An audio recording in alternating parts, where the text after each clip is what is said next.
Okay, so here's a quick tutorial on how to use the gradebook. Of course, you can always ask one of the other 8th grade teachers for help, but this is the basics.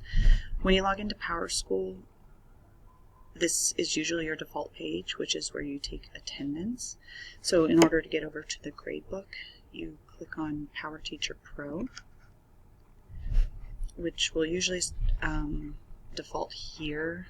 And I don't like this view, so I always switch to the score sheet.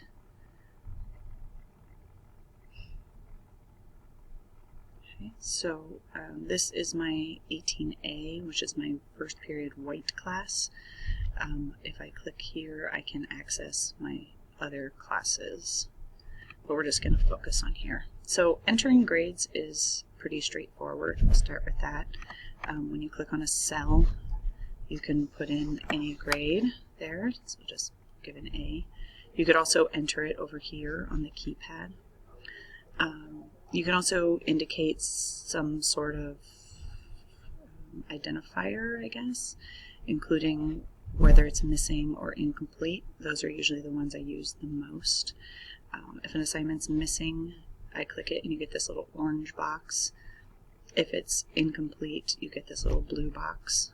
This one is for absent, so that's my identifier as far as if a student was absent.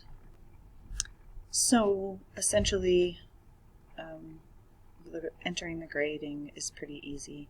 You just want to make sure you save afterwards. In order to set up an assignment, it's also pretty easy. So what you do is click on this little plus and then create an assignment. I usually select my classes first, and I just select all of the science classes since I usually assign them all to the same science classes. And then you just enter the assignment name, and I'm just going to make up a name right now because I don't have an assignment coming up. I always do everything as classwork. It doesn't really matter. You can do that for yourself. And then you can adjust the due date. You can also do it per class so that the blue and white days have different due dates according to what day you see them.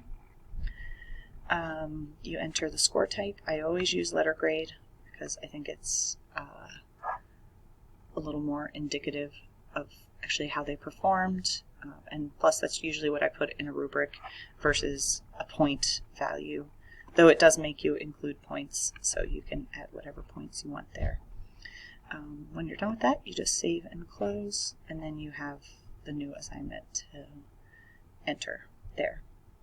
The last thing that I think I need to go over is how to complete grades at the end of the quarter. And what you want to do is you want to click on this grading, and then you'll click on traditional,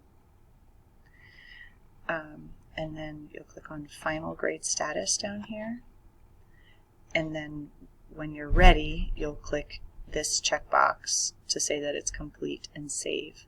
Basically that just tells Lisa that your grades are done and that she can upload them.